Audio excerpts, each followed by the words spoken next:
Bueno, yo creo que en esta charla, que esperamos que sea productiva, que sea didáctica y que nos vayamos con muchas ideas nuevas, la idea es que nos cuenten primero Alicia y Joan-Marc todos sus conocimientos y luego tengamos un rato, 20 minutos o así, de preguntas y debate y lo que queramos exprimir este rato que tenemos. A mí algunas de las preguntas que se me ocurrían y que creo que deberíamos ir trabajando, tanto en esta charla como según pase el tiempo, es qué entendemos por economía circular, ¿no? Que al final la economía circular es un término que se usa mucho legislativamente, las empresas lo usan en su marketing, cada vez se oye más, pero ¿qué es lo que entendemos realmente? Y yo creo que además nos van a dar unas buenas pinceladas y unos buenos conceptos, tanto Alicia como Joan-Marc. Y también si realmente es una alternativa viable, es una oportunidad o es otro palabra inútil que usan las empresas para hacer marketing, ¿no? También si vamos a saber aprovechar lo que entendamos por el concepto, lo que queramos entender, porque también, bueno, estos conceptos al final se llenan muchas veces de contenido en función de lo que se vaya haciendo y con el tiempo se van cargando de contenido. Entonces vamos a ver si lo sabemos aprovechar y si realmente es una alternativa optar por la economía circular o es que es imposible seguir en la economía lineal, ¿no? También es otra de las reflexiones que tendríamos que hacer. ¿Y qué oportunidades y qué barreras nos vamos a encontrar a la hora de trabajar la economía circular? Y por último, bueno, yo creo que como sectorial nos gustaría poder reflexionar, aunque sea a más largo plazo, cómo puede Más Madrid trabajar políticas que encaminen hacia esta economía circular. Entonces, sin más, en primer lugar va a hablar Alicia Valero, ella es de la Universidad de Zaragoza, del Instituto CIRCE, y trabaja profundamente en cómo los materiales nos van a limitar la economía tal y como la entendemos y cómo se incorpora este concepto a la economía circular. Muchas gracias, Alodia, muchas gracias por la invitación y sobre todo muchas gracias a Más Madrid por el apoyo y el esfuerzo en estos presupuestos y de haber conseguido, que yo lo considero un logro importantísimo, algo de financiación pues para ir por el buen camino de la economía circular, que ahora vamos a ver si realmente es su palabra o no lo es, pero por lo menos es una necesidad. Entonces yo quería comentaros hoy algunos de los trabajos en los que estoy dedicando mi investigación y que creo que pueden alumbrar al menos algunos de los caminos que son necesarios recorrer si queremos resolver pues, determinados retos a los cuales nos enfrentamos, ¿vale? Entonces comenzaré contándoos una pequeña anécdota. Y es que pues desde hace muchos años, desde hace 14 años, llevo dando en mi universidad una clase sobre cambio climático. No es que yo sea una experta en cambio climático, pero bueno.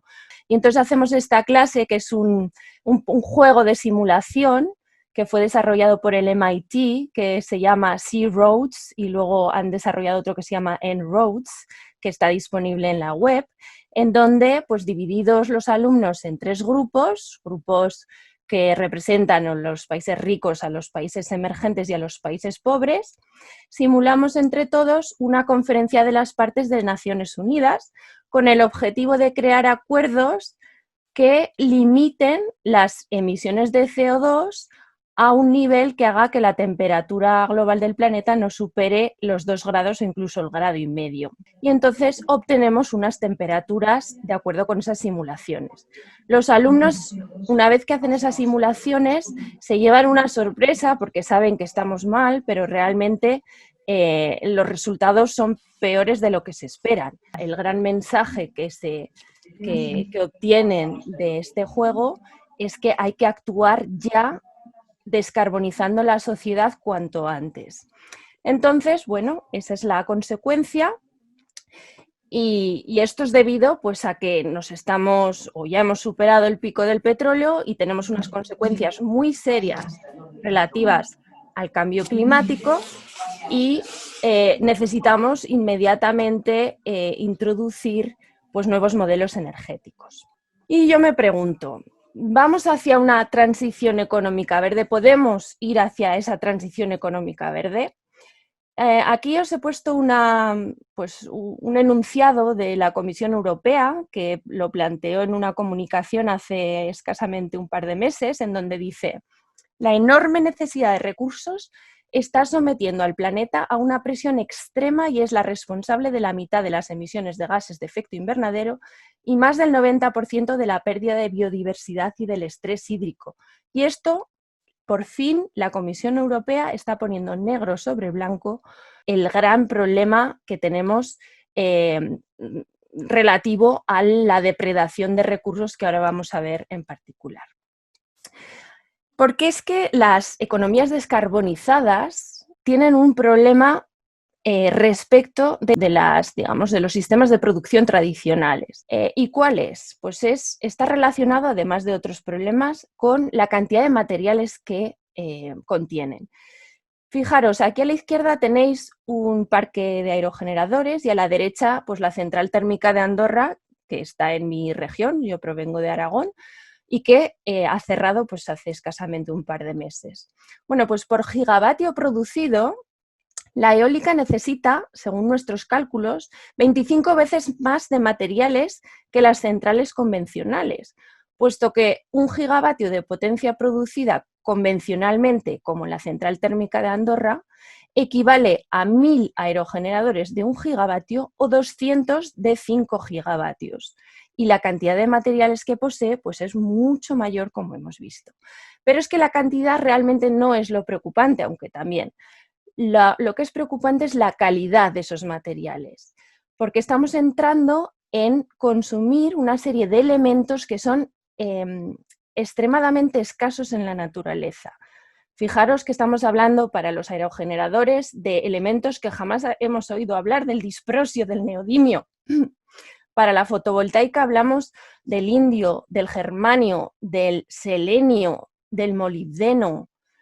Y para los vehículos eléctricos estamos hablando de más de 50 elementos distintos. Y fijaros en esta gráfica que la energía eólica es la que menos materiales necesita de todas las renovables. Digamos, aquí hemos representado algunas en particular, pero es la que menos, con lo cual el problema todavía se agrava aún más. Y es que la cantidad y la calidad de elementos que estamos consumiendo está aumentando exponencialmente, de tal forma que podemos hablar que en las próximas décadas entraremos en la era de la tabla periódica, porque vamos a hacer uso de absolutamente todos los elementos de la tabla periódica, algunos de ellos extremadamente escasos. Dejadme hablaros de alguno de ellos. En concreto, os voy a hablar de las tierras raras, aunque podríamos hablar del indio, del teluro y de muchos otros. Pero bueno, hablemos de las tierras raras. Las tierras raras se utilizan, bueno, son un conjunto de elementos de la tabla periódica que se utilizan en los imanes permanentes de los aerogeneradores, de tal forma que los aerogeneradores pueden ser más pequeños y producir más energía, ¿de acuerdo? Bueno, pues las tierras raras fundamentalmente se producen en China. Europa tiene una dependencia de tierras raras de más del 90%. Igual que ocurre con las tierras raras, pues ocurre con el resto de elementos que os he nombrado anteriormente para las energías descarbonizadas, y su producción mundial y su consumo está aumentando exponencialmente. Aquí tenéis representados unas curvas, y fijaros que todos tienen en común ese aumento exponencial, de los distintos materiales extraídos de la corteza a lo largo del pasado siglo y lo que llevamos de este siglo. Y creo que la COVID-19 nos ha dado una lección evidente del problema de la función exponencial y las consecuencias que la función exponencial tiene. Nosotros hemos elaborado una serie de estudios en donde, igual que se hizo con el petróleo y con otros combustibles, pues lo hemos hecho nosotros con los minerales no energéticos, estudiando cuándo llegaremos al pico de producción de los recursos minerales si, digamos, la demanda sigue esa senda exponencial que hemos visto anteriormente y si obviamente la cantidad de recursos que hay en la Tierra se mantiene constante. Obviamente la cantidad de recursos es constante, solo que no necesariamente hemos descubierto todos los recursos necesarios. Dicho esto, hemos hecho unas estimaciones basadas en cantidad de recursos muy optimistas. Bueno, pues de acuerdo con nuestros estudios hemos obtenido que el pico de producción de gran parte de los recursos podría alcanzarse antes de que se acabe el siglo XXI. ¿Y esto qué consecuencias tiene? Bueno, pues tenemos unas consecuencias clarísimas respecto del consumo energético asociado a la minería, porque la minería no se extrae sola, necesita de grandes cantidades de energía y esta energía hoy en día es fósil y es muy complicado transformar digamos, la industria mineralometalúrgica por una industria renovable. Todos tenemos en mente esos camionazos enormes que transportan toneladas y toneladas de material y esos camiones pues funcionan con diésel. En los procesos metalúrgicos se funciona con coque y se funciona con gas natural porque necesitamos temperaturas muy elevadas. Pero es que luego lo que ocurre es que a medida que las minas se agotan, la energía para extraer la siguiente unidad de material aumenta y aumenta de forma exponencial. Así que tenemos de nuevo la función exponencial. De tal forma que si digamos, transformamos nuestra economía de renovables de energía fósil a renovables, vamos a necesitar más materiales y para extraer estos materiales se necesitan combustibles fósiles. Así que no está clara, al menos de forma directa y en el corto plazo, que de forma efectiva vamos a reducir significativamente las emisiones de CO2. Y en definitiva lo que tenemos son límites minerales a la tercera revolución industrial o a las, digamos, a las tecnologías bajas en carbono o tecnologías verdes, como le queramos llamar. Hemos hecho varios estudios en donde analizamos cuál va a ser la demanda futura de acuerdo, por ejemplo, a los escenarios de la Agencia Internacional de la Energía, y también atendiendo a las reservas que hay hoy en día de estos materiales críticos.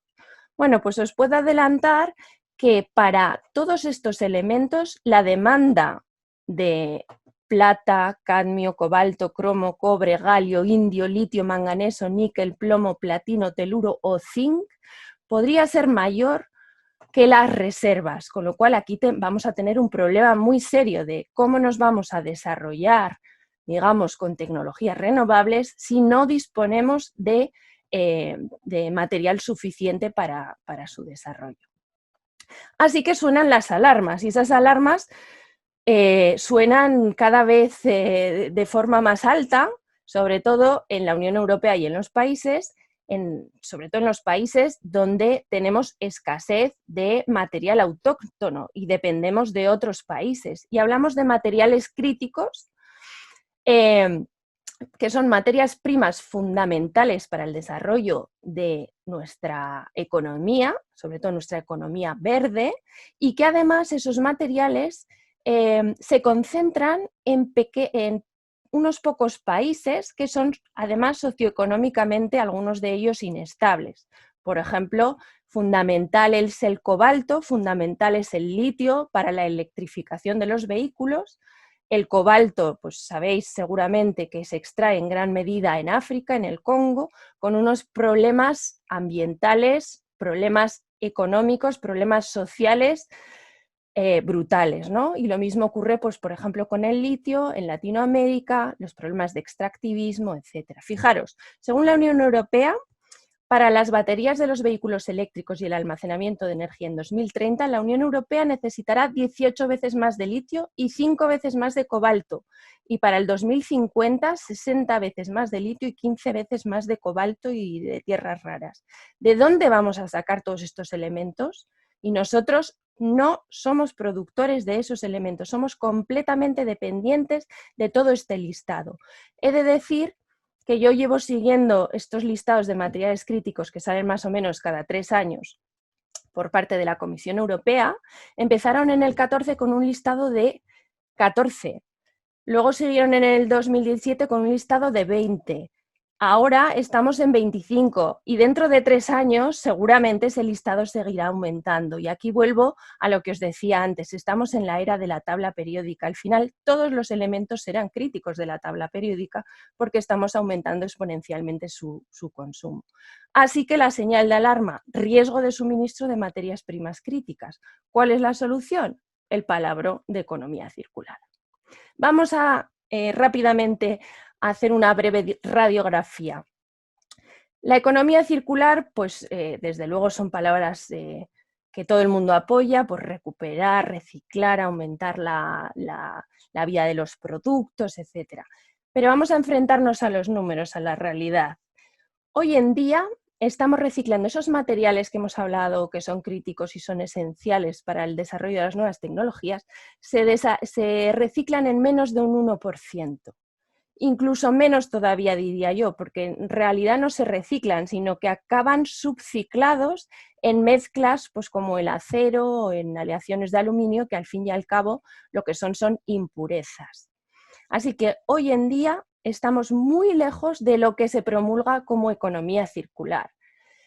Pero es que el camino es muy complicado porque la tendencia de los productos, por ejemplo, un teléfono móvil, pero quien dice un teléfono móvil dice cualquier tipo de tecnología, incluidas las renovables, la tendencia es mayor número de productos y materiales que tienen efectivamente mejores prestaciones por una reducción en el tamaño y en el peso, pero con unas cantidades ínfimas y completamente dispersas a lo largo de toda esa tecnología que son imposibles de reciclar. Imposibles de reciclar funcionalmente. ¿Cómo podemos reciclar miligramos de algo o nanogramos de algo? Es imposible. Hicimos un estudio sobre el contenido de materiales evaluados termodinámicamente, es decir, teniendo en cuenta la calidad de los materiales que contienen las distintas tecnologías y el número de vendas, en este caso lo hicimos para Alemania, pero puede ser equivalente para cualquier país de la Unión Europea, y lo que nos dimos cuenta es lo siguiente, que las tecnologías que son aparentemente más eficientes energéticamente, como pueden ser pues, las pantallas tipo LED, etcétera, son menos sostenibles desde un punto de vista de materiales. ¿Por qué? Pues porque contienen muchos más elementos que no son reciclables. Así que, por ejemplo, si comparamos una bombilla incandescente con un fluorescente o con un LED, pues efectivamente los LEDs son más eficientes, son incluso 10 veces más eficientes que la bombilla incandescente. Y la fluorescente 5 veces más que la bombilla, pero el fluorescente contiene tierras raras, contiene mercurio, contiene fósforos, los LEDs tienen indio, tienen galio, tienen arsénico, tienen tierras raras que son imposibles de recuperar. Y hoy en día, si reciclamos los fluorescentes no es por extraer esas tierras raras que contienen, sino por evitar que ese mercurio llegue a los ríos, llegue a la atmósfera. Es decir, hoy en día el reciclado está pensado para evitar contaminar, no para recuperar los materiales que son críticos. Y una mala noticia, la termodinámica, yo soy termodinámica, nos dice que es imposible. La economía circular es un bonito, digamos, mito, pero es imposible desde un punto de vista termodinámico.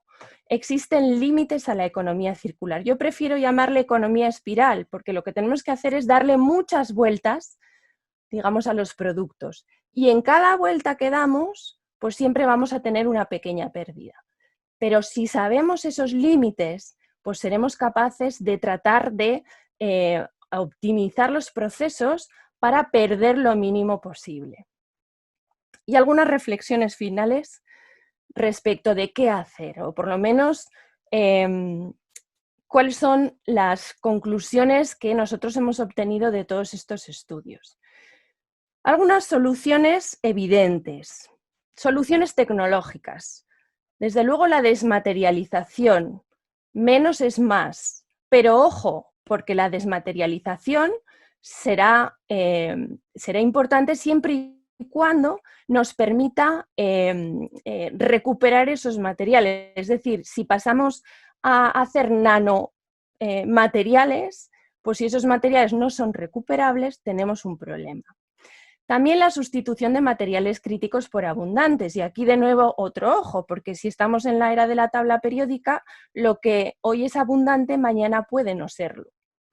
Tenemos que diseñar productos robustos, modulares y fácilmente desensamblables y aprender de la naturaleza que no produce residuos y vive y se regenera por la acción del sol.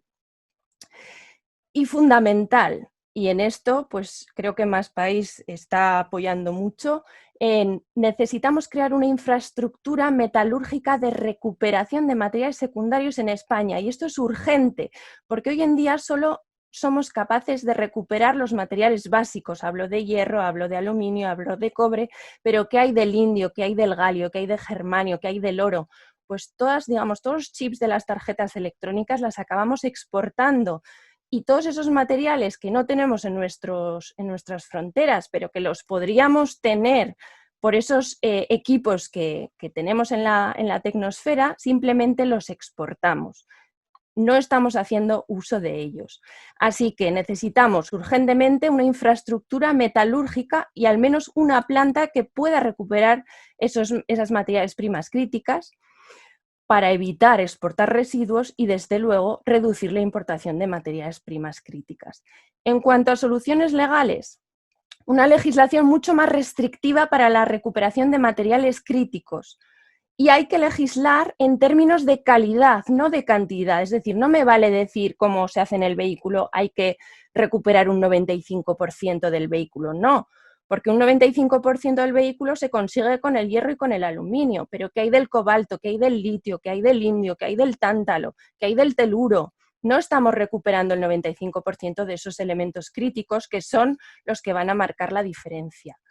Pero a su vez hay que eliminar las trabas legales y administrativas, que hay muchas, para que las empresas puedan convertir sus residuos en materias primas. Nosotros trabajamos con bastantes industrias y tienen ese problema de decir, es que nos gustaría, por ejemplo, en la industria de fertilizantes o en las cementeras, nos gustaría utilizar residuos, pero pues hay un código XYZ que dice que esos residuos tienen que estar almacenados en un determinado lugar sin poder hacer uso.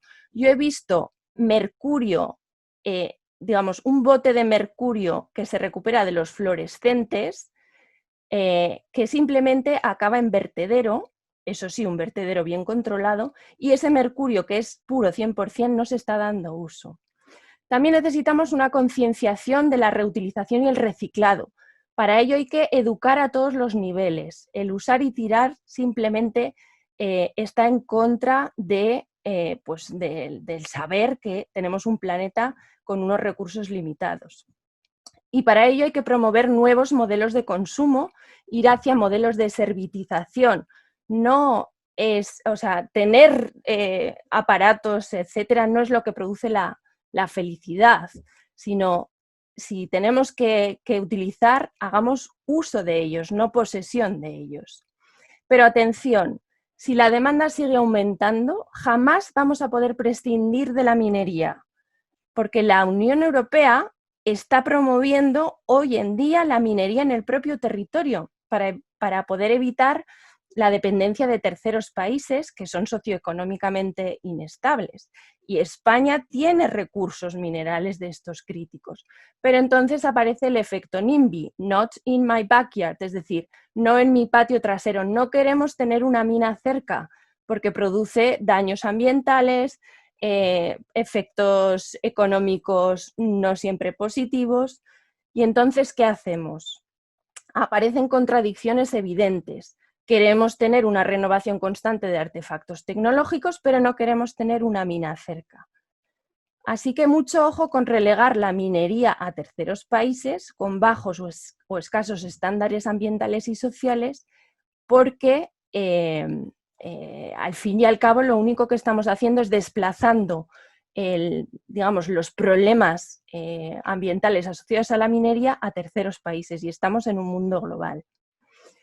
Y por último, tenemos que valorar adecuadamente el capital mineral. Yo pongo este ejemplo. ¿Cómo valorar el patrimonio de un país? Esta es la Basílica del Pilar, algunos que hayáis venido a Zaragoza la identificaréis. Y yo hice un cálculo de por cuánto vendería yo la Basílica del Pilar. Pues bueno, considerando el ladrillo de mejor calidad y considerando más o menos el volumen de la basílica y haciendo una estimación al alza, pues consideré que la Basílica del Pilar la vendo por 2 millones de euros. ¿Qué os parece? Seguro que diréis que es una barbaridad, ¿no? Vender el patrimonio por 2 millones de euros, que realmente es una ganga, ¿no? Bueno, pues justamente esto es lo que se está haciendo hoy en día con los recursos minerales y en general con todos los recursos de la tierra. ¿Por qué? Porque la naturaleza no pide un pago por todo el sacrificio que ha hecho para generar esos recursos naturales. Sin embargo, el Producto Interior Bruto y otros indicadores económicos no tienen en cuenta las generaciones futuras, porque pensad que cuanto más escaso sea un elemento, mayor es la deuda que tenemos hacia esas generaciones futuras y hacia la naturaleza. Hace un siglo prácticamente no costaba nada obtener oro u otras commodities importantes. Hoy en día tenemos que remover cantidades ingentes de roca y hacer agujeros enormes en la tierra. Y es que mañana esos agujeros todavía serán mayores. Mayor será el impacto ambiental, mayor será el impacto social. Así que el capital mineral es un patrimonio natural de los que viven hoy, pero también de los que nacerán, y se debe valorar de forma justa para que podamos crear entre todos un verdadero sentido de la conservación. En definitiva, evitar la dependencia de combustibles fósiles va a significar aceptar la dependencia de los materiales. Sin materiales no hay energía, como hemos visto, pero es que sin energía tampoco hay materiales. Las soluciones van a ser complejas, multidimensionales, porque además entran en juego problemas sociales muy graves de la minería. Y eso sí, no tenemos tiempo para volver a cometer los fallos del pasado. El planeta no se puede permitir otros 15 años de inacción. Así que yo planteo la economía inspiral, porque ya hemos dicho que la economía circular es un mito, pero por lo menos que sea espiral o que sea inspiral, que inspire para recuperar una y otra vez al máximo los materiales que hoy en día disponemos. Muchas gracias por vuestra atención y estoy aquí para cualquier duda que tengáis. Muchísimas gracias, Alicia. Yo creo que nos ha dado unos elementos súper importantes para nuestro trabajo futuro y para el debate de luego.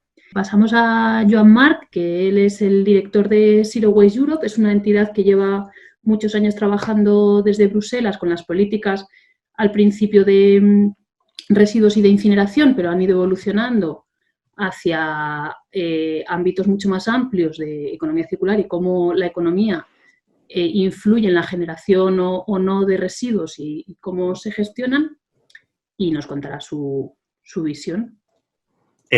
Bueno, pues nada, gracias por la invitación y saludos desde Bruselas. Yo creo que Alicia lo ha explicado casi todo, entonces yo voy a dar algunas pinceladas, si queréis, más sobre los proyectos que tiene Europa, básicamente. Bueno, muy rápidamente, Zero Waste Europe, o la Alianza Residuo Cero a nivel europeo, nos dedicamos pues, a influenciar políticas europeas, a dar apoyo pues, a ONGs en 26 países europeos. Y también trabajamos con más de 400 municipios en Europa pues para implementar políticas de residuo cero. Hoy no voy a hablar mucho de residuo cero, sino de la economía circular, que son haciendo un poco de un marco general, ¿no?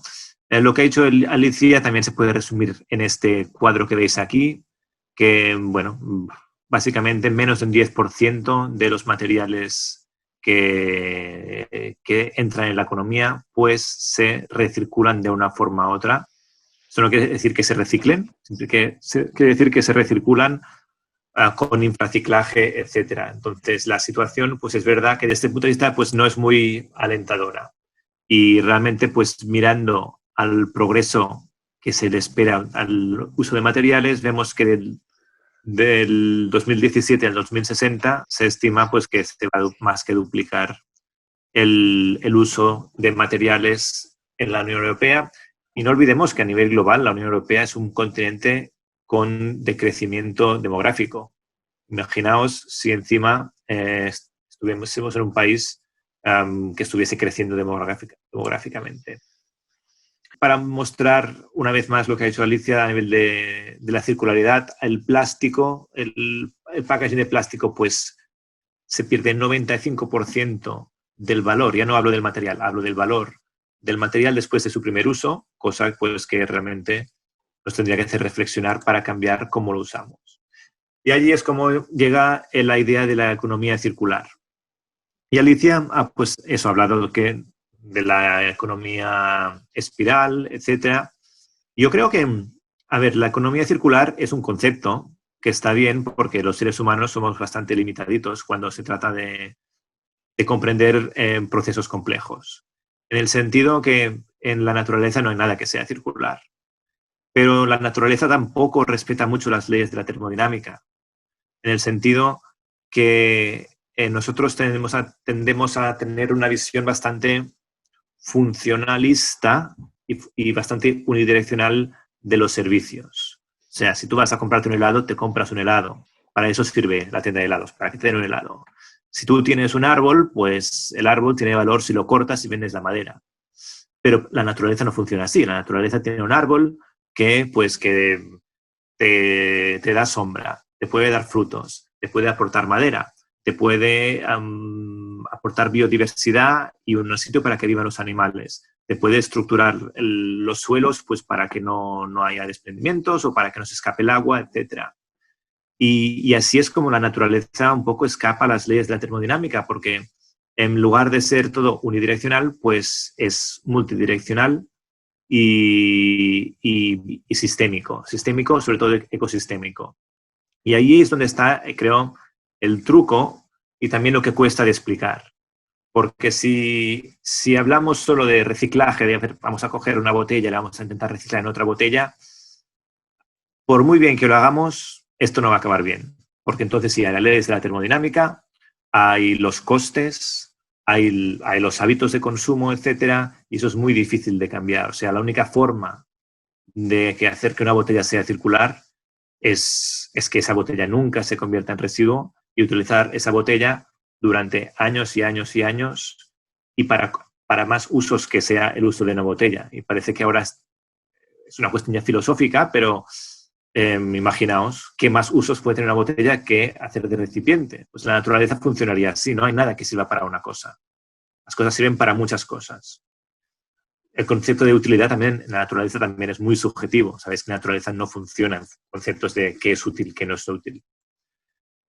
Ahora, entonces, a nivel de legislación comunitaria hay todos los objetivos de reciclaje, que está muy bien, que en 2030 vamos a tener que cambiar mucho. En España, pues esto estamos a años luz. Pero bueno, yo creo que estamos avanzando en la buena dirección, aunque vayamos más lentos que casi cualquier otro país europeo.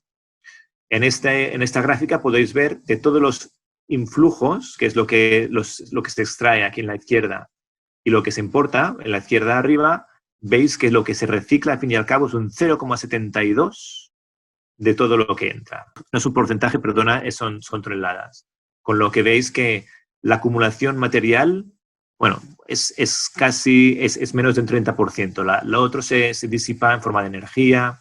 Pero básicamente, como decía Alicia, el reciclaje no es la solución ni a la contaminación plástica ni a la economía circular, porque aunque reciclemos el 100% de los plásticos, si continuamos aumentando el consumo, incluso manteniéndolo, pues ese no es el objetivo. El objetivo realmente es cómo conseguimos tener el servicio que nos da el packaging sin que el packaging se convierta en un residuo. Hasta hace pocos años, todos recordaréis que que el packaging pues no era de usar y tirar, que era reutilizable y muchos de este packaging pues duraba muchos años. Pero más allá del packaging, si miramos a los 15 grupos de oportunidades que representan el 75% de la oportunidad de reducir, de ahorrar recursos, vemos que de hecho en Europa el número 1 es aumentar la eficiencia en la construcción, porque evidentemente a nivel de materiales es lo que usa más en toneladas, no tanto en tierras raras que también, pero bueno, sobre todo en eso, el cemento pues es súper pesado, los metales, etcétera. Pero hay otras cosas como por ejemplo los restos de comida, etcétera, que si se pueden evitar, pues tiene también un impacto muy importante. Si miramos el potencial de recogida de biorresiduos, podemos ver que a nivel europeo solo un 16% de todos los restos de comida que se producen se acaban capturando pues, para hacer sea biogás, sea compostaje, etcétera. Que es poco, pero claro, comparado con España, que estamos en un 3%, pues podemos ver que aunque el reciclaje no sea la solución, pues mejor tenemos margen de mejora, la verdad. Si estamos reciclando menos de un 10% de los plásticos, menos de un 5% de la materia orgánica, evidentemente, aunque no sea la solución, es algo que tenemos que mejorar. A nivel de políticas comunitarias de economía circular, pues se aprobó la Directiva de Plásticos de un solo uso, que incluía pues, el objetivo de tener que recoger selectivamente el 90% de las botellas para el 2030, y esto significa que el SDR, el Sistema de Devolución, Depósito y Retorno, pues se ha disparado en Europa, con 10 países que ya lo tienen, 10 países que se lo están ya planeando cómo implementarlo, etcétera. Pero básicamente lo que viene a decir todo esto es que la única forma de avanzar hacia una economía circular, más que el reciclaje, es cambiar la manera de consumir y de producir. Y ahí, por suerte, yo creo que en Europa pues vamos un poco más avanzados, aunque en ciertas cosas sea de boquilla, pero la verdad es que muchas cosas están dando unos giros de timón bastante importantes. Pensemos que las políticas comunitarias o la legislación son un poco como un transatlántico. Y cambiar la dirección de un transatlántico, pues tardas tiempo. Y ya llevamos pues 10 años y yo estoy realmente bastante convencido y bastante sorprendido de lo bien que están cambiando las cosas. Evidentemente no vamos tan rápido como tendríamos que ir, pero comparando con Estados Unidos o con otros países del mundo, que solo lo único que hacen es acelerar la velocidad en la dirección equivocada, parece que Europa al menos estemos intentando cambiar de dirección. Entonces, lo de la economía circular, lo que significa, pues, es que en los siguientes años la Unión Europea pues, estará legislando pues, para tener lo que se llama el right to repair, o sea, el derecho a reparar, el legislar para que los ordenadores portátiles, aparatos electrónicos, pues se puedan reutilizar, se puedan reparar, duren más, etcétera, y ofrecer incentivos a la servitización, que explicaba Alicia, que es básicamente que en lugar de comprar un ordenador o un teléfono, pues tú lo puedas pagar por su servicio. Eso tiene la ventaja que, aparte de que el incentivo, si tú pagas por el servicio en lugar de por el producto, el incentivo de la empresa es que no se rompa el aparato y que dure bastante tiempo, porque si no la reparación va a su cargo. También tiene la ventaja que tienes una transparencia total y una trazabilidad total sobre los materiales y que al fin de la vida de este producto, la empresa que lo ha producido lo puede desensamblar y mucho más fácilmente reciclar componentes o los materiales directamente. Y esto, pues, a nivel de uso de materiales, pues te reduce el uso muchísimo. Lo mismo con los textiles. Es la producción textil, que en su mayor parte pues, son materiales sintéticos a nivel mundial, es casi de usar y tirar. Como sabéis, se habla mucho del plástico de usar y tirar, pero básicamente cada vez la ropa es más de usar y tirar. Y lo que está haciendo la Unión Europea es impulsar nuevos modelos de negocio pues, para promocionar el textil sostenible, ecológico y hacer ropa que dure más tiempo, pero también que en lugar de producir así en masa, pues apostar por la calidad y la personalización. Entonces, en lugar de ir al Zara y que el Zara produzca, pues, no sé, 12 o 15 partidas de estas de ropa, pues que te diseñe ropa pues solo para ti. Y cada vez hay más empresas en Europa que online te hacen la prenda, producen una prenda que es solo para ti, de las medidas que quieres y del color que quieres. Y esto es una cosa, pues evidentemente, que es mucho menos intensiva en materiales, en transporte, etc. Los plásticos en la misma línea. Los productos de un solo uso se eliminarán progresivamente. Ya tenemos la directiva de plástico de un solo uso, que en España todavía se tiene que transponer. Por eso, si vas al supermercado, todavía puedes encontrar cosas como las pajitas de plástico, por ejemplo, porque vamos tarde en la transposición de esta directiva y de otras. Así como actuar contra los microplásticos, sean de ropa, de textil, etcétera, pero se va a intentar que estos ya no acaben en los productos. Para los alimentos y envases también es importante porque la dirección es que para el 2030 todos los envases que se pongan en el mercado en Europa sean reciclables o reutilizables. Y esto, que para nosotros pues parece evidente, pues es un gran salto adelante para la industria, y junto con otras medidas lo que va a impulsar es realmente un salto no hacia el reciclaje, sino hacia la reutilización, que ahora parece que esté muy lejos, que cueste de imaginar, pero veremos cómo en los siguientes años la reutilización de envases, de ropa, de productos electrónicos, etcétera, pues va a ir en aumento. Y evidentemente habrá medidas pues para reducir el tamaño de nuestra fracción resto, pero bueno, esto tiene que ver con los residuos. Ya acabando, hay la iniciativa de la granja a la mesa, lo que es la Farm to Fork Strategy para el 2030, que es un giro de 180 grados de la política europea en temas de agricultura. Como sabéis, supongo, más de una tercera parte del presupuesto comunitario se destina a subvenciones para la agricultura, pero que van en su mayor parte a los bolsillos de grandes latifundistas, supermercados, etc. Esta de la granja a la mesa, esta estrategia es un cambio radical en el sentido que va a reducir el uso de plaguicidas, el uso de fertilizantes.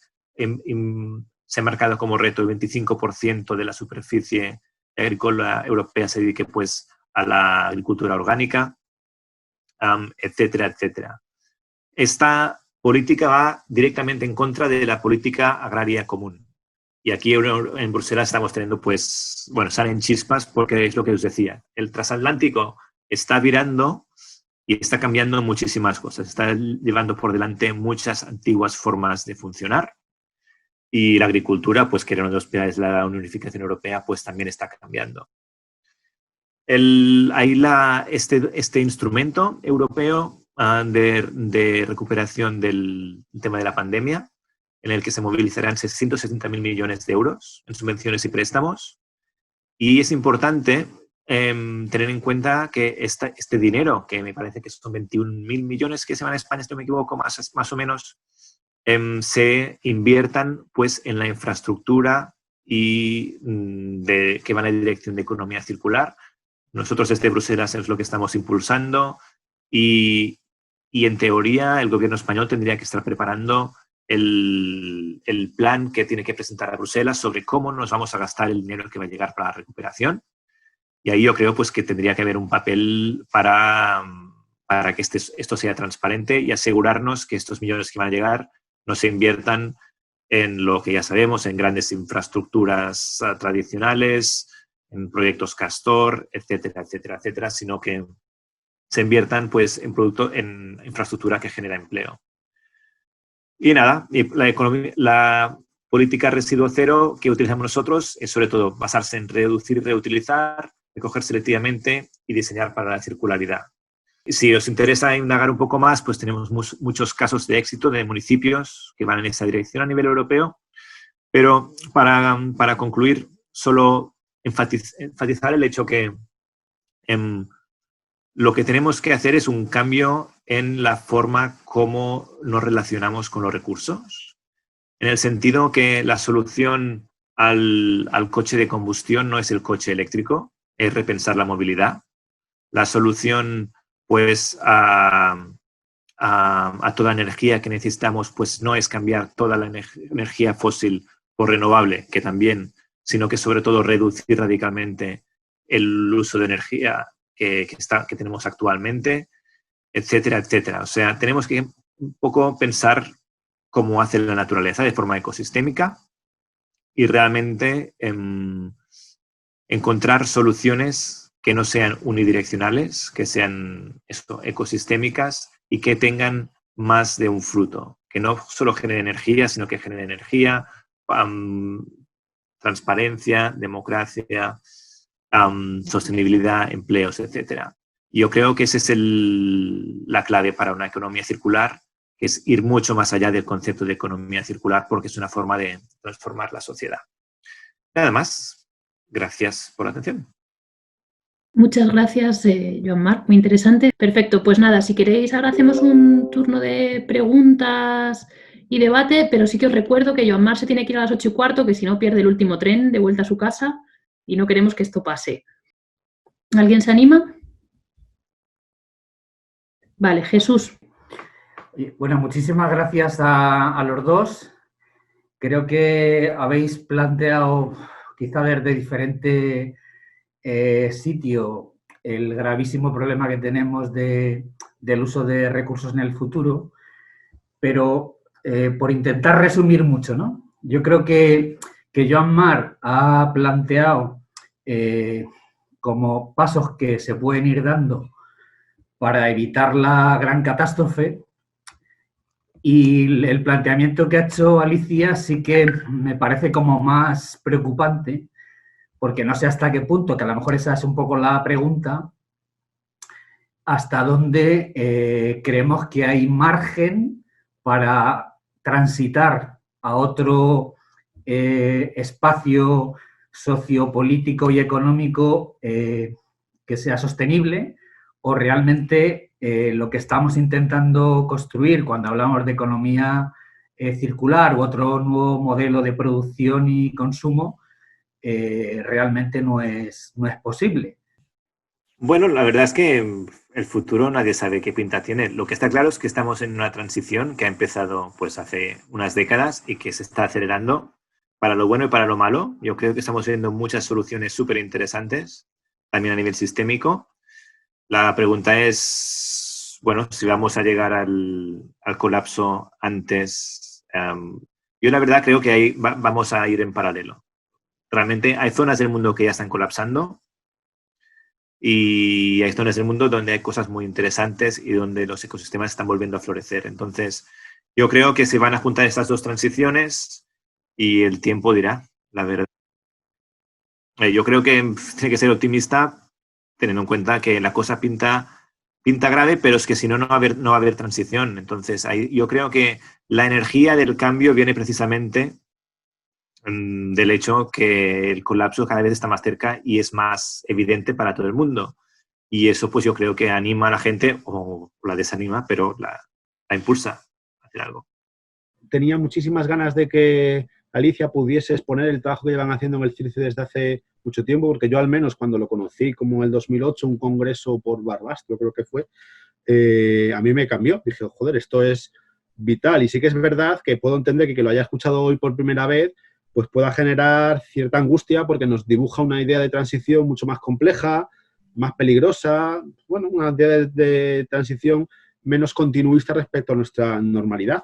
Pero yo quería llamar aquí la atención de lo que esto supone de oportunidad política. No deja de ser esto un foro de un partido político en dos sentidos. En primer lugar, porque las políticas que Alicia está planteando, que son realistas, son una necesidad nacional, es decir, que tengamos una planta de reciclaje metalúrgica propia es una necesidad para este país, es una oportunidad económica inmensa. Y luego, además, en un segundo sentido, un poco más interno, este es un tema que no trabaja nadie.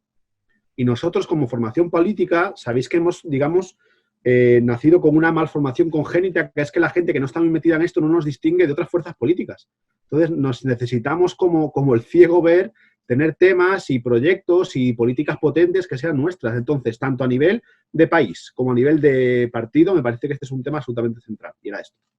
En línea con lo que dice Emilio, y respondiendo a José, yo creo que en mi presentación no he dado una visión catastrofista. Lo que he hecho ha sido dar datos. Las consecuencias de que esto va mal las habéis tomado vosotros. Entonces, yo obviamente cuando veo estos números me asusto, como lo habéis probablemente vivido vosotros hoy, pero os he dado datos de cómo hemos evolucionado en el pasado, datos de cómo están las emisiones de CO2, datos de cómo, de qué están hechos los materiales y cómo son las tasas de reciclaje hoy en día. Datos y más datos, datos que nos llevan a una serie de conclusiones que no son nada halagüeñas. Dicho esto, yo como ingeniera de profesión, pues siempre trato de ser lo más optimista posible y siendo que, bueno, pues que la tecnología de alguna forma nos ayudará, pero lo fundamental, y voy con el tema que ha comentado Ángel, está en la importancia de la educación. O sea, un ingeniero sin ética puede ser más destructor, y así lo ha sido, como que constructor, ¿no? Y quien dice un ingeniero dice un político y dice cualquier tipo de profesión que pueda tener cada individuo, ¿no? Entonces es fundamental la educación y también tener claros los límites en los que nos movemos, porque, bueno, puede ser, o sea, a nosotros nos pueden dar un discurso de que sí, que podemos cambiar y que estamos cambiando y que vamos a mejor, pero no nos engañemos, los datos son los que son y si seguimos así, pues el colapso es inminente. Y como he dicho antes, el COVID-19 nos ha enseñado el problema del consumo exponencial y del problema de la función exponencial. Y es que estamos inmersos en un consumo sin límites de un planeta que es finito. En una generación, si seguimos así, habremos consumido todo lo que hemos consumido en la historia de la humanidad. Y eso, de nuevo, son datos. Entonces, ¿cómo un planeta que es finito puede absorber todos los impactos asociados a esa extralimitación tan brutal de recursos? Y voy a lo que ha comentado Eduardo del agua. Fundamental. El agua, o sea, yo he hablado de los minerales, pero los minerales solo es una parte muy pequeña de todos los recursos que hay en el planeta. El agua, por supuesto, es importante y yo diría que una de las más importantes junto con los suelos fértiles. Es decir, incluso más que lo que hemos dicho del neodimio, del cobalto, etcétera. Los suelos fértiles, porque podemos prescindir de un teléfono móvil o de un vehículo eléctrico, pero no podemos prescindir de la alimentación. Y los suelos fértiles de nuestro planeta están agotándose a un porcentaje tremendo.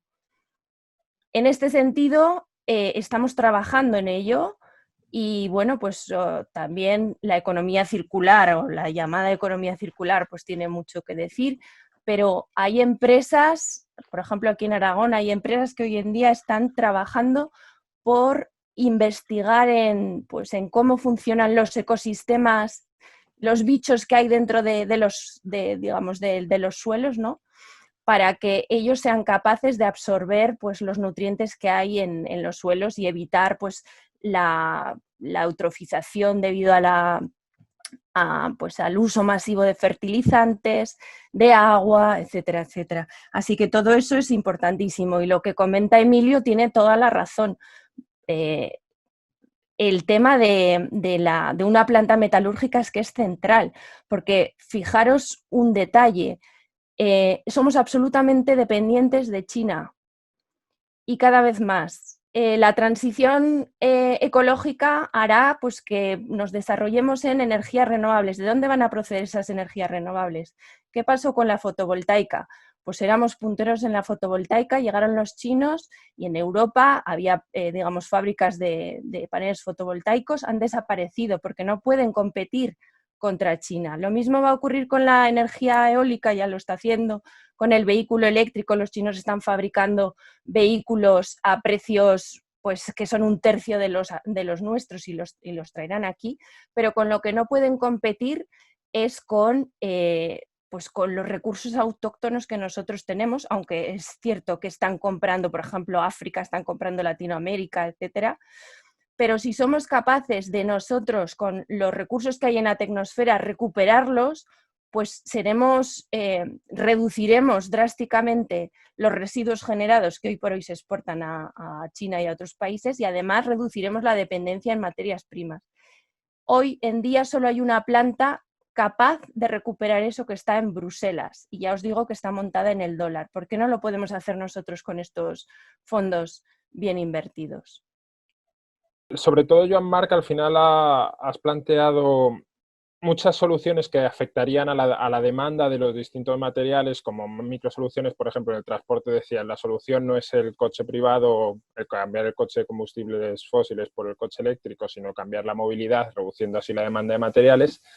Y bueno, el caso es que en su día leí algunos economistas alemanes que planteaban, pues a partir de, por ejemplo, la idea que tenía la Comisión de extender el sistema de impuestos al CO2 a las importaciones, planteaban extender el cap and trade también a los distintos materiales, a las distintas materias primas, para limitar su uso y asegurar que su uso estuviese por debajo de lo que es sostenible, y de que de esa manera se generase un precio que fuese ese precio que no tiene la naturaleza que señalaba Alicia. ¿Cómo veríais esta solución, como primero en el marco teórico, porque sabemos que es complicado de implementar? Está habiendo un cambio sobre el tema de la relocalización de la economía. No es una cosa europea ni americana, es una cosa mundial. Realmente la Organización Mundial del Comercio pues ya no es lo que era, y Europa se está dando cuenta que este comercio, libre comercio, que siempre ha sido pues un espejismo, que realmente no era tan libre, pero todo eso está cambiando. Entonces, cómo se van, evidentemente no serán aranceles, pero esto de poner un impuesto al carbono, pero no solo en los combustibles, sino también el carbono que viene en cada cosa que importamos, pues es algo que se está realmente hablando en Bruselas. Porque claro, no tiene sentido que queramos, por ejemplo, sacar los productos tóxicos de la producción en Europa y dejemos las fronteras abiertas, porque lo que vamos a estar haciendo es que lo van a producir los chinos, lo vamos a comprar más barato, vamos a perder los sitios de trabajo aquí y vamos a tener todavía menos trazabilidad sobre la porquería que hay en los productos. Entonces, esto de la globalización, sobre todo cuando la economía es circular, tienes que poner unas fronteras de una forma u otra, porque si no, una economía circular lo que significa es que vas a exportar los sistemas productivos y vas a tener que vas a empobrecer la economía. Entonces, tener que poner los límites de la economía es importante para que sea circular. Bueno, en primer lugar, quería decir que yo creo que el problema de todo esto es el concepto erróneo de sistema de bienestar que tenemos. Entonces, en ese sentido, ¿qué medidas educativas se están tomando para que realmente no se valoren solo experiencias concretas de que los niños aprendan a que se recicla el plástico, sino a que se cambie la mentalidad colectiva sobre estado de bienestar?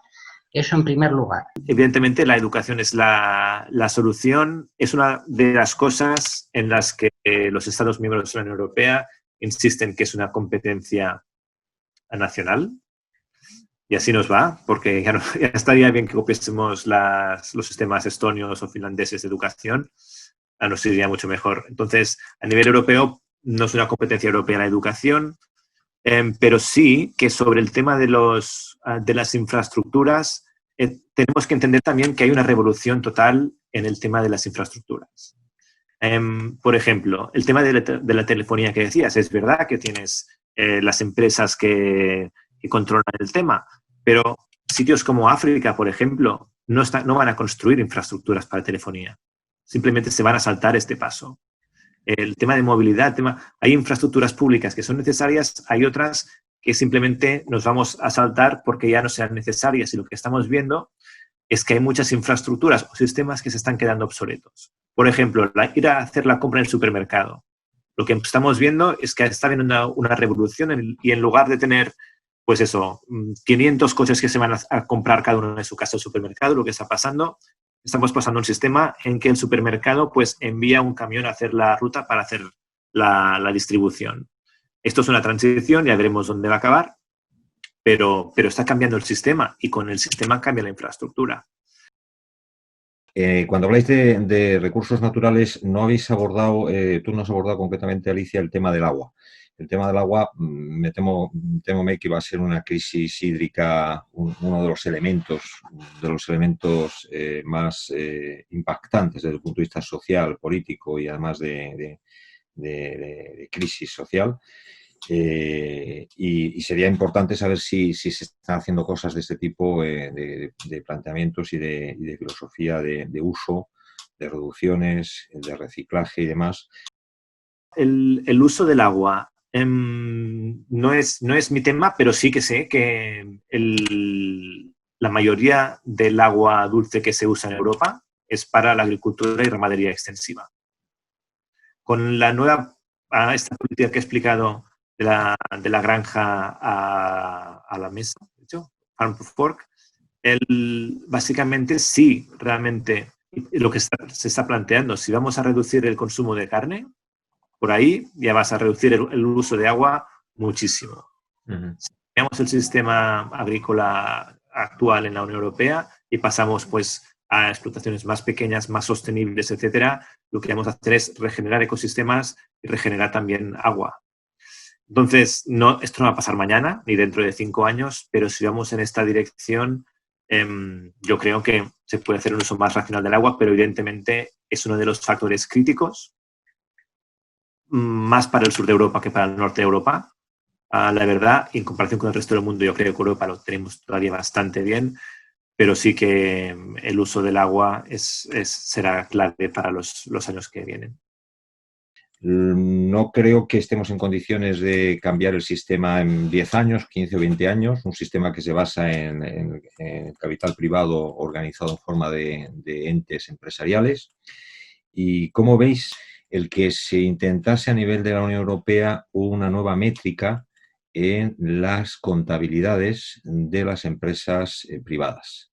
Estoy pensando en empresas de más de 50 trabajadores o otros indicadores objetivos que pudiesen ser utilizados.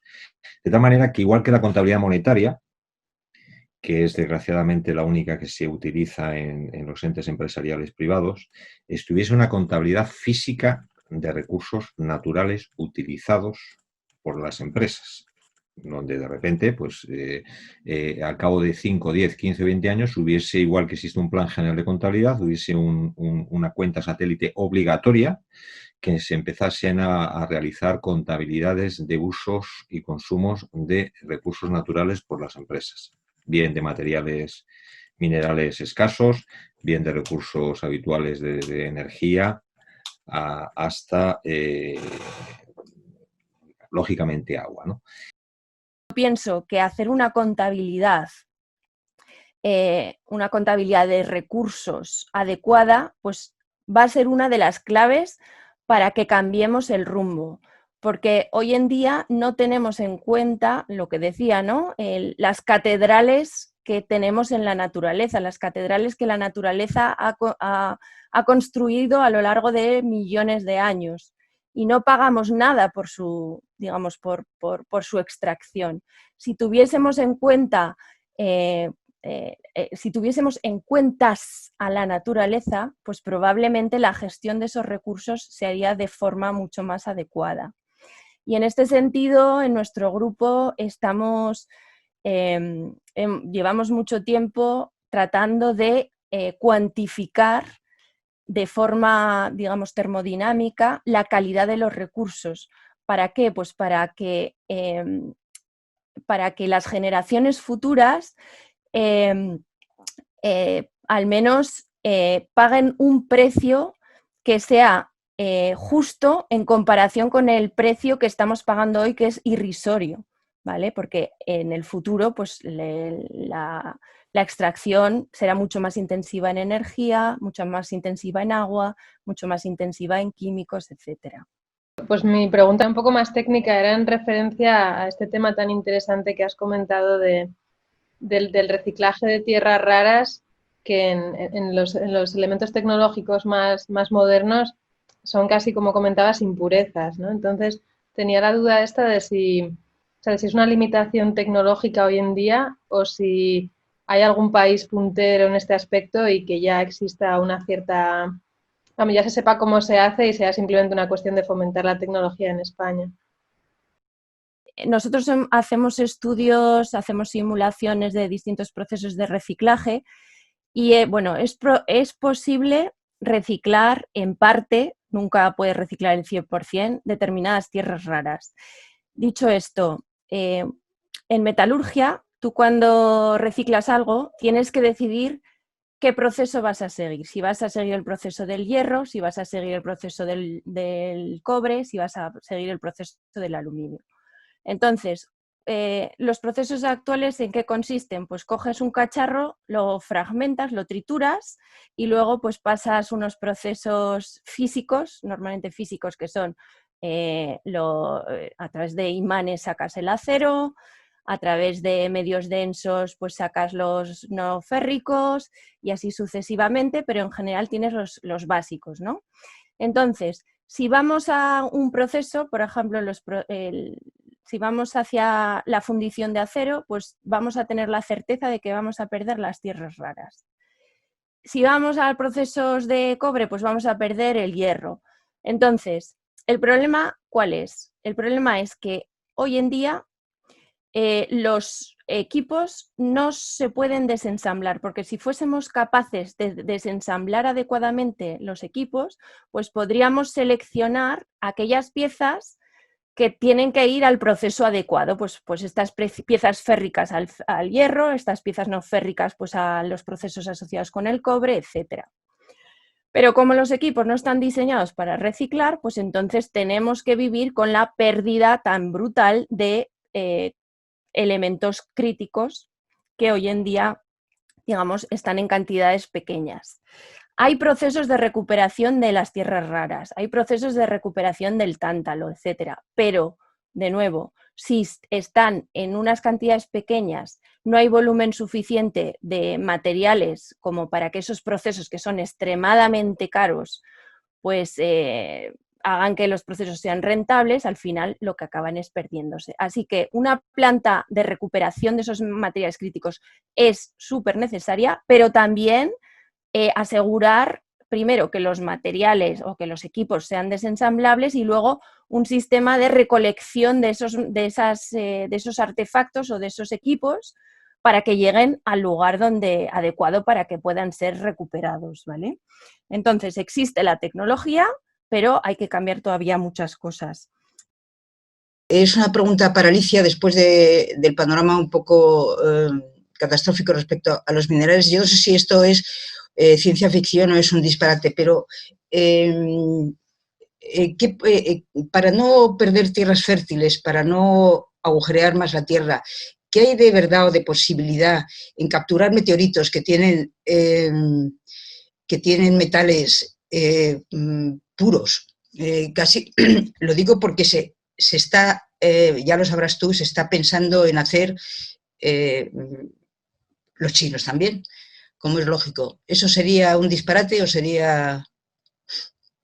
El tema ese de las prospecciones mineras en asteroides, que parece de ciencia ficción, si te das cuenta, las últimas misiones que se han hecho ya, ha habido una recientemente que creo que se ha logrado ya aterrizar, ya ha habido alguna que se ha logrado aterrizar en alguno. Se lleva tiempo pensando en aquello. Ahora hay dos noticias que he leído en este último mes y que pueden ser un poco preocupantes o no. Una, hablabas tú de coger minerales de por ahí de la galaxia. hay un meteorito que son 200 kilómetros y es prácticamente todo hierro y níquel.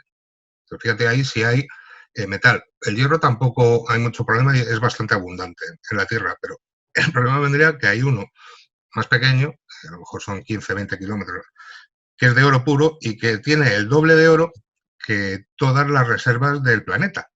Entonces, claro, ahí el que explote aquello, el gobierno que explote aquello, imagínate, además que hablaba alguien por ahí de Patronoro, se ha hecho con el casino entero.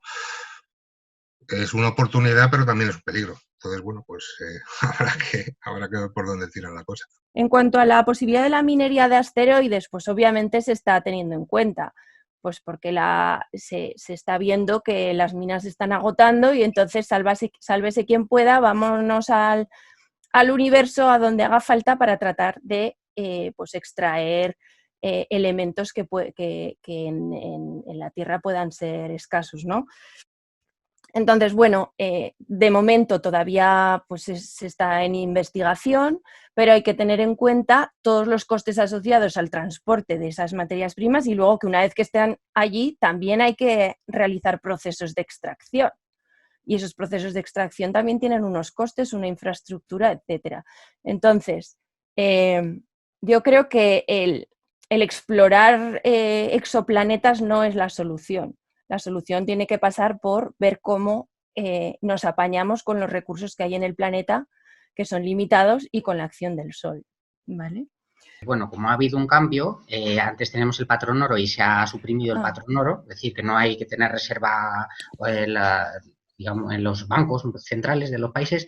Entonces, ¿esto en qué medida afecta? Porque hay dos cosas. Primero, hay más oro en circulación, pero por otro lado hay mayor oferta, con lo cual la demanda la varía. Entonces, también eso afecta económicamente. A nivel ecológico, ¿en qué nos afecta esto? ¿En qué repercute?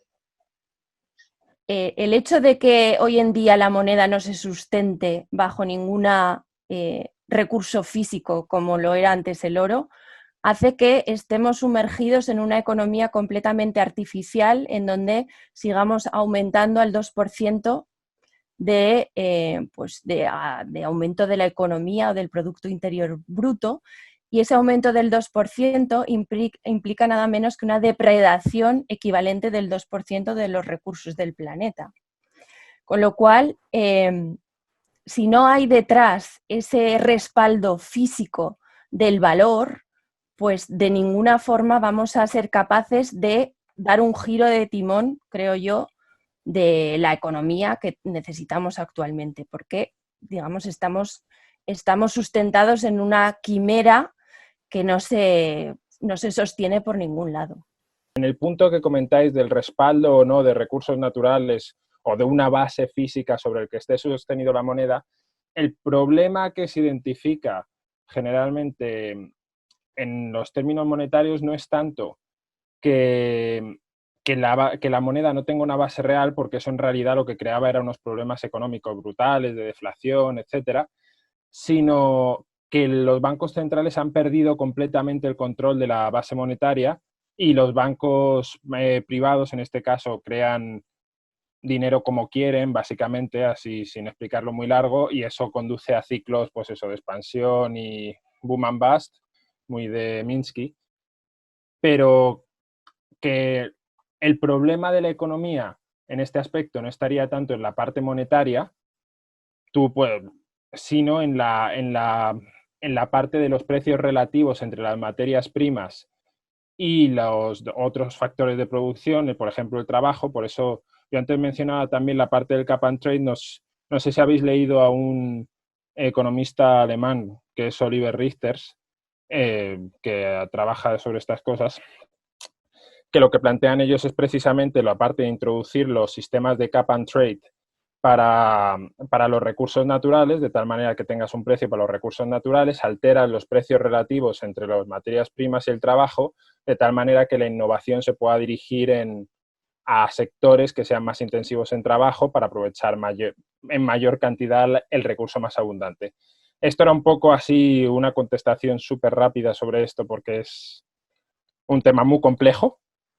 Y bueno, ahora entonces paso a la publicidad Bueno, Era antes de que... la publicidad, Álvaro, quería darle las gracias a Alicia y además creo que nos has dado, y a Mar también, unas cuantas claves súper importantes porque muchos de los elementos que comentabais como técnicos al final se traducen en políticas, ¿no? Cuando hablamos de diseño, si no hay unas políticas, una legislación que obligue a un diseño para que se puedan desensamblar las piezas, la industria por sí misma sabemos que no lo va a hacer. Entonces, bueno, que yo creo que muy valioso, muchísimas gracias y bueno, que seguiremos trabajando. Y le dejo a Álvaro con su cuña publicitaria que tiene ganas. Muchas gracias por la invitación. Pues eso, la cuña publicitaria era básicamente para todos los que no estáis hasta ahora de manera incomprensible en el sectorial de economía, que queríamos explicaros un poco cómo funciona el sectorial y los grupos de trabajo que tenemos para que podáis entrar y colaborar y hacer un mejor partido y un mejor mundo. Y bueno, básicamente tenemos este grupo de formación, que supongo que conoceréis porque al menos habréis leído el mensaje, que queremos, pues, por un lado, organizar este tipo de talleres y los talleres que vayan requiriendo los distintos sectoriales y también impulsar un marco en el que se organice la formación a nivel de partido para que funcione de manera eficaz y todos estos recursos que vamos produciendo de manera descentralizada se puedan utilizar bien. Después tenemos un grupo de Big Data, que Natalia es una de las cocoordinadoras, y ahí tienen un proyecto muy interesante ahora mismo de análisis de la participación electoral en las distintas elecciones a nivel de la comunidad para ver qué se puede sacar de ahí de cara a futuras elecciones. También hicieron el proyecto de la página web del coronavirus, que tuvo bastante repercusión. Tenemos otro grupo que es de economía pública,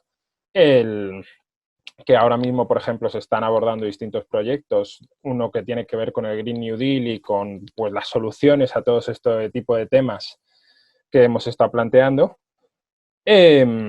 y otro también que tiene que ver con vivienda y los resultados finales que nos estamos planteando, pues pueden ser artículos, jornadas, y estamos un poco en elaboración de esos objetivos. Después hay otro grupo de economía del bienestar en el que están trabajando temas que seguro que interesan a los que quieren reinventar el bienestar como Ángel, del tipo de la renta básica universal, estudios al respecto, y también están investigando, porque también tiene una parte en ese aspecto, cuestiones de la capitalidad, de cómo afecta a la estructura de España. Y creo que de estas son las actividades que se están llevando a cabo hasta ahora. Y este es el fin de la cuña publicitaria y ahora toca que tenemos una oferta y si en 20 minutos os unís, os damos un aplauso extra aparte del normal. Así que hacedlo ya, no perdáis esta oportunidad. Pues nada, como yo creo que nos hemos alargado quizá demasiado, pero agradeceros más aún pues que hayáis estado todo este rato, que yo creo que ha sido muy interesante. Bueno, pues muchas gracias a todas y a todos y que descanséis. Gracias. Muchas gracias. Gracias.